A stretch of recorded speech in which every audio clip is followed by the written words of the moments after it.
want to talk about something that people usually don't like to talk about, and that concerns women being mamas. Now, let me give you a little background first before we get into this too deep. I was some years ago. I had a little medical thing, and I ended up getting checked into the hospital so they could see, what was going on with me. And the only room that was available was one in a cardiac unit right outside the maternity ward. So it was a double room, and I ended up having a woman come in. I had the room bed by the window, and this lady had the bed by the door. And I don't know what nationality she was. She didn't really speak English. But the nurses, when she came in there, she started this wailing. And I mean, she was like rocking back and forth and saying no, no. And, she could say no in English, but everything else she was saying, I didn't know what language she was speaking. And the nurses came. I said, what's wrong with her? And the nurses are like, oh, she's been here every weekend since she had that baby. And the baby was like a month old. The reason I knew that is because the husband came in with the baby on her second day there, and she refused to see him. She refused to do anything, have anything to do with the child. She just was done. And they were saying that it was postpartum depression, but I don't think it was that. So now keep that in mind and look at the number of women who just walk off. They walk off and they leave the kids. They leave them with their mama. They put them in foster care. They run off with some man and leave them in the house by themselves. They don't take care of them. They're neglectful, whatever. Or they put the kids in very high-risk situations, which shows that they're not at all focused on, being a protector of that child. Now, I'm going to repeat.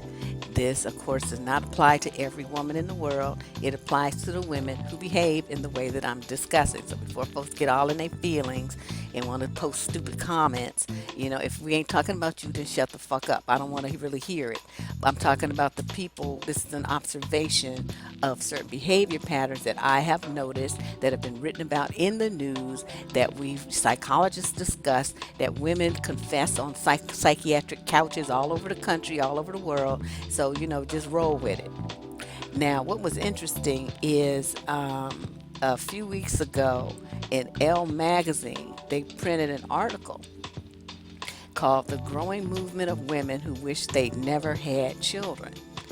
This is juxtaposed against a advice column that I wrote in January, where someone wrote and asked me, why do women abandon their children? So I'm going to combine what they said in the magazine along with my observations and what I wrote in this article to explain to you that women really, like as you guys start growing up and get to childbearing age, you need to sit down and really think about who you are, what your goals are for yourself, and get into your own head and your own psyche.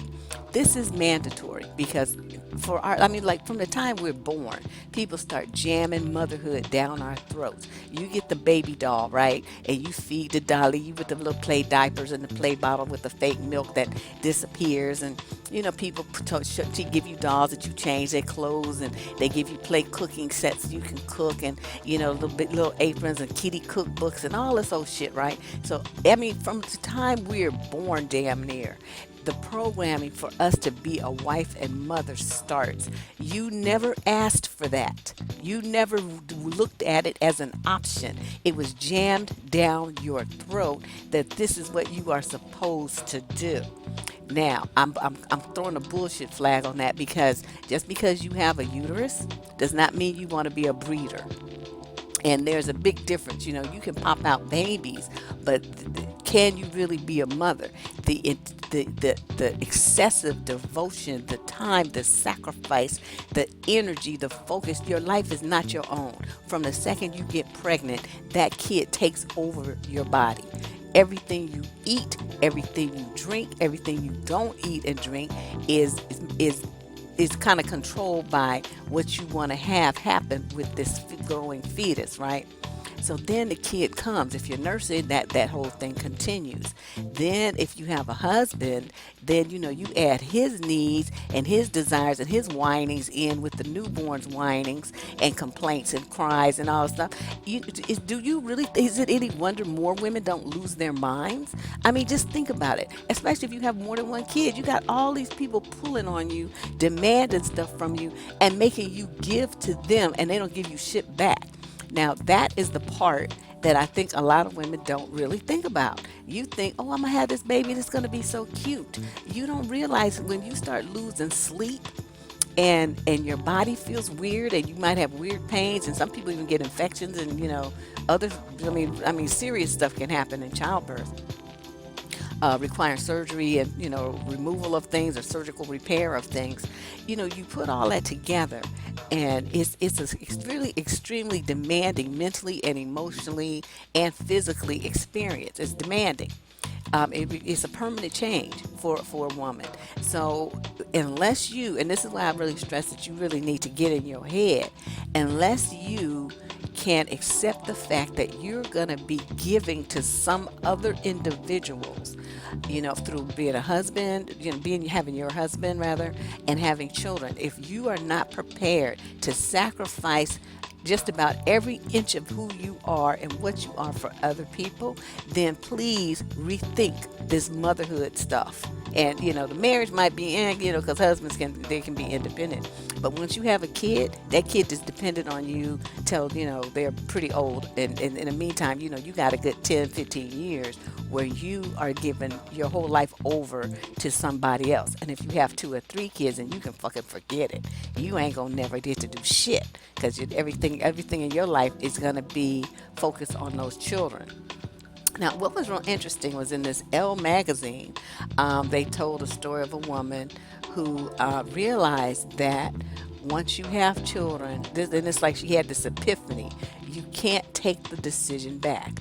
And that is, I think, the key why so many women are, they're like shell shocked at the responsibility, at the obligations, at the exhaustion, at, the expense. You really get overwhelmed. And in a situation where a woman has had a prior experience with kids, like she had siblings or she babysat a lot as a teen or whatever, you have experience with the babies, but that's still not the same as having total responsibility for it 24 hours a day. It's not the same. It gives you at least some rudimentary preparation work is done. But for women who have never been around babies, you is tripping. For real. You need to go to do one of them volunteer things or something to be around kids and see what it's all about. And so, you get this feeling, right? You're frustrated, you're crying, you're bored to death because you're at home by yourself with this baby that can't communicate with you. And, all your friends is everything is at work. So then unless you go get in one of them mommy and me groups with the women who all they want to talk about is their cracked nipples and, their leaking vaginas and all this old stuff. Nobody want to be bothered with that shit. So you end up basically being at home by yourself with this screaming kid.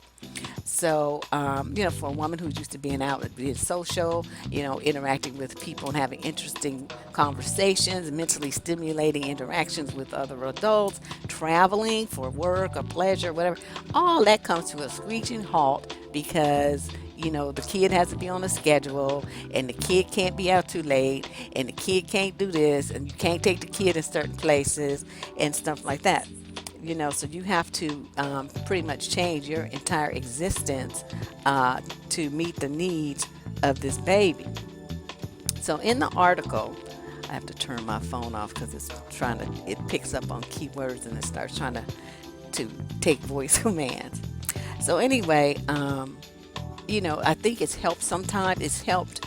And I think that was what we're missing now is when, women used to have babies, they would have extended family there. There'd be the grandmothers, the aunties, the great grandmother, whoever, older sisters. People that were mothers that had experience would come in and support the new mother. They would do a lot of the work for her so she could rest and gradually take on the sole responsibility for the infant. We don't have that anymore. They don't even let you stay in the hospital a whole day anymore. They send your ass home. So you don't have the support that, can't even get any sleep because they just send you home right away.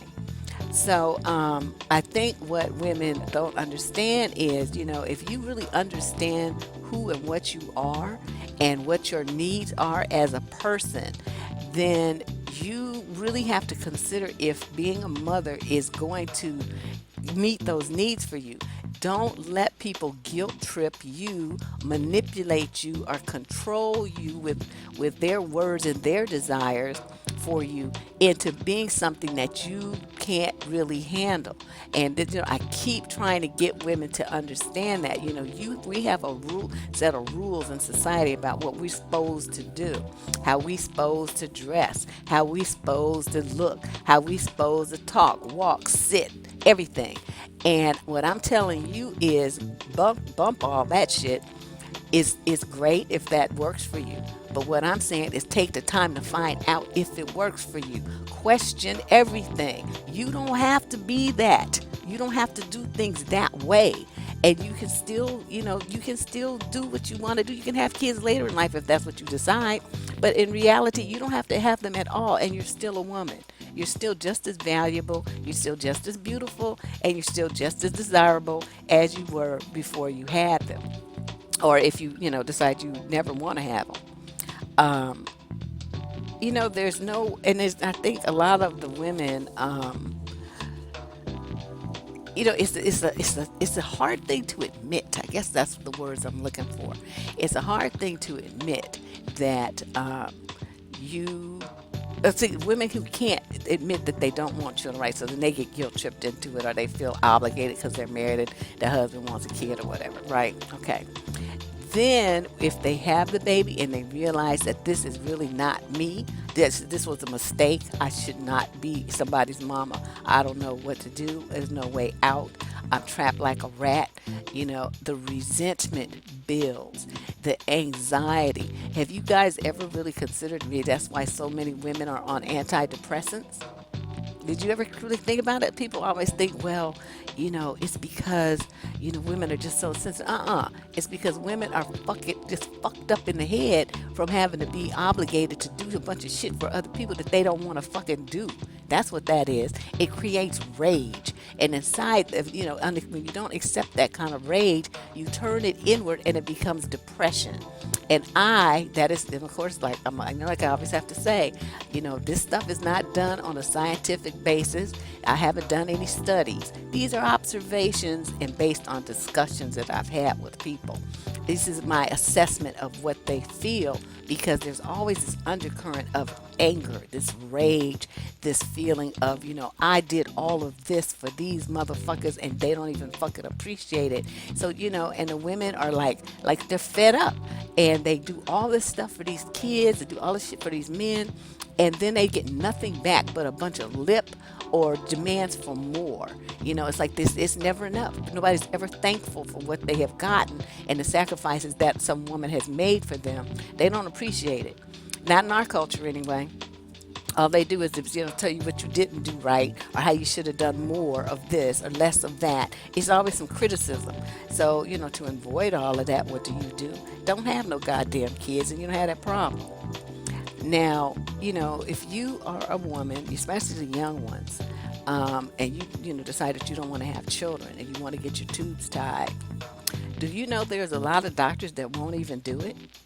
It's like they try to force you to have kids. They will hit you with this mess like, well, you might change your mind later, or you're still so young, you should have a baby first. Motherfucker, it's my womb. I'm the one who's going to decide what's going to fucking come out of it and when and where. And if I don't ever want to use it for that purpose, then you're supposed to do what I want you to do. You don't sit there trying to second guess me, and I'm an adult, and tell me just because I'm a woman what I'm not going to do. They don't never tell men that shit. If a man goes in to get a vasectomy, they pop that shit and cut it and tie it off within seconds. But with a woman, see, they try to force you into this role of being responsible for breeding motherfuckers that you don't even feel like looking at. It's just really weird. People, you got to put all of this together. Think about religion and how they glorify motherhood, and how, everybody's like, if a woman doesn't want to do certain things, then, like have kids, she's labeled selfish. And she's talked about, she's not looked at as a valuable person contributing to society. She has to be selfish, self-centered, only thinking about herself. Well, yeah, damn Skippy. And what you gonna do about it? Not a goddamn thing. Because while you sitting up there looking all exhausted and having all these goddamn kids running and pulling on you, and some man whining about his dick to you, then what? What? Well, how is that a shining example of a life that somebody should aspire to achieve? I mean, really? You looking like the backside of a donkey's ass half the time because you're so tired and got wrinkles and shit. You're overweight from eating junk food and fast food because you're too tired to cook all the time and take care of yourself. You don't do self-care. You barely exercise. You don't have time because you're too busy doing everything for every goddamn body else. Some of the women say they can't even go to the bathroom because here's kids knocking on the door, coming in the bathroom where they're trying to do their business, or it just, have a few minutes of peace on the toilet. They can't even get that. They try to take a bath by themselves. Here comes some goddamn kids want to get in the tub with them, or telling them what they want, and mommy, get out and get me this. I mean, you got to really think about this. So when you have a situation like say you get pregnant and it's an accident, right? And they talk about this example here in this article by Elle. This lady says she was 22, she got pregnant on a pill, and she was devastated. So see, she was taking a pill, and that means she had no intention of having a baby. And she said, when she reflects on that, how about that time, how hard it is on her even to this day. She wanted to go to college, she wanted to travel, she wanted to do things for herself in her own life before she had a child. But she was pressured by her mother-in-law and other families to keep the baby, despite her desire for an abortion, and then later to adopt it. She said, I was surrounded by people who adamantly opposed my choices, so in some way I felt I had no choice at all. And then after she had the baby, then the man decides to leave her, so then she had to raise the baby alone. So see, suddenly now the mother-in-law is missing in action, the husband missing in action, all the relatives was telling her to keep that goddamn baby are missing in action. And she's the sole provider for a child that she never wanted in the first goddamn place. You see how that works? Just manipulate you into breeding. Y'all better get a clue.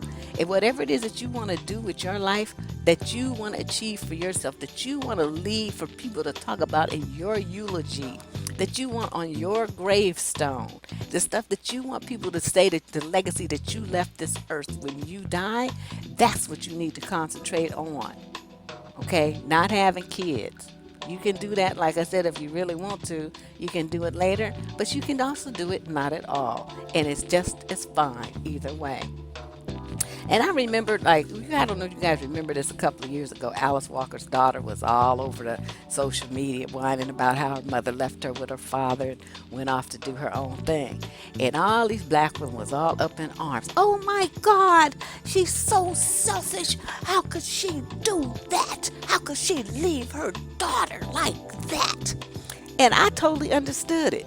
I know why she left. I would have done the same goddamn thing. And mainly the thing was she didn't leave her with strangers. She left her with her daddy, a rich white daddy. Okay, so the girl she didn't miss out on nothing. She went to the finest schools. She had great food, medical care, everything that she needed. She had it. So it wasn't like she dropped her off in the hood somewhere to fend for herself. So I don't understand why people were all up in arms and so critical of Alice Walker. But luckily, she didn't give a fuck what y'all had to say. She went off and did her thing and became a great writer and famous in her own right and did what she wanted to do. And that's what I advocate. More women really need to accept what it is that they want to do, and then have the courage to do it. Without letting other people guilt trip and control you into doing something that you either aren't ready for or aren't interested in. What else did I want to say on this thing? Well, basically, they started these programs, and actually I'm in agreement with this. They started these programs because a lot of women, these young girls, college students or whatever, would have babies and then they would just leave them, like in waste paper baskets and garbage cans in public places and this, behind the bushes or whatever. They knew that they was not prepared to have a baby, but evidently somewhere somebody failed them in helping them get figure out about an abortion, or something happened. So anyway, they end up having this baby, and then they panic, they leave the baby in the bushes or wherever. So many cities have enacted these programs. um, they have different names, but basically you can drop a baby off at a hospital or a police station or a fire station, no questions asked, and they will, put the baby into the foster care system or get the child adopted. Or they ask people to leave with, the birth, if they have any medical records, to leave those, and the date of birth of the child, so that they know, how old the baby is. But other than that, that's it. You just drop the baby off and go on about your business. And I think that has saved many lives of children all over the country since those programs were initiated. And it also saved the lives of those women, because otherwise, you get into a situation where you're miserable and not taking care of the child, depressed, unhappy, mentally ill, basically mentally and emotionally ill, because you're in a situation where you're being controlled by something that really you don't have to be controlled by. You don't have to have kids. Just because you get pregnant, there are options. There's abortion, there's adoption, and there's also, just not having kids. Get your what you call it, tubes tied, and all that old stuff, and then you don't have to worry about it. But it's really a situation, I think, where if you know that you've sat down as I suggested, and you really accept the fact that you are not mother material. You don't want to give your life and time to somebody else. You don't really give a fuck about all that mama shit. Accept that about yourself and lift your head up. Don't hang your head and be embarrassed and let people guilt trip you or call you names, because you have chosen to live your life like men, the right that men have, just being born. They don't have to be a father, and nobody ever complains to them that they're not. But for women, why don't you have no kids? Well, when you gonna have a baby? Well, it's always all this shit about what's going on with our womb, even in the government, to try to regulate, whether you can get birth control or not, whether you can get abortions or not. I mean, men are so fixated on what we do with our uteruses, it's just fucking ridiculous. So I'm just saying, if you make that decision that you don't want to be a mother ever, handle your business and do it proudly. And if you do decide to change your mind later, there's a whole bunch of little kids that would love for you to adopt them, take them home and love them up. So you don't have to be a breeder, especially if you know that that's not really where you want to go with your life, at least not at the phase of life that you are right now. It's just, society just really encourages that kind of infringement on a woman's dreams, on a woman's life, on a woman's figure, her health, and everything. That infringement and sacrifice is encouraged, and it's like pounded into our heads that that's what we're supposed to do. So that if you rebel and decide you don't want to do that, then suddenly you're looked at as on poorly, called a bad mother, selfish bitch, all kinds of really weird things that I don't think are necessary. So that's my 2 cents on this issue. It's like, to me, if your mother had you and then your mother decided to leave, try to understand where she was coming from. It doesn't necessarily mean anything about you personally. It's the whole situation that was overwhelming for her. And she just wasn't ready. And unfortunately, motherhood is the kind of thing that you won't know that you're not ready until it's too late. What I'm trying to get people to do is experience it mentally, go and volunteer, do whatever you need to do, keep borrow friends maybe for a weekend or something. I don't know, do something so that you can have a point of reference to know if this is something that you want to commit your life to, because motherhood, it never ends. Until the day you die, you somebody's mama. That is a lifelong commitment, and your ass better be ready for it. My name is Deborah Cooper, advice columnist on survivingdating.com. I'll be back with another video very soon. Thank you for listening.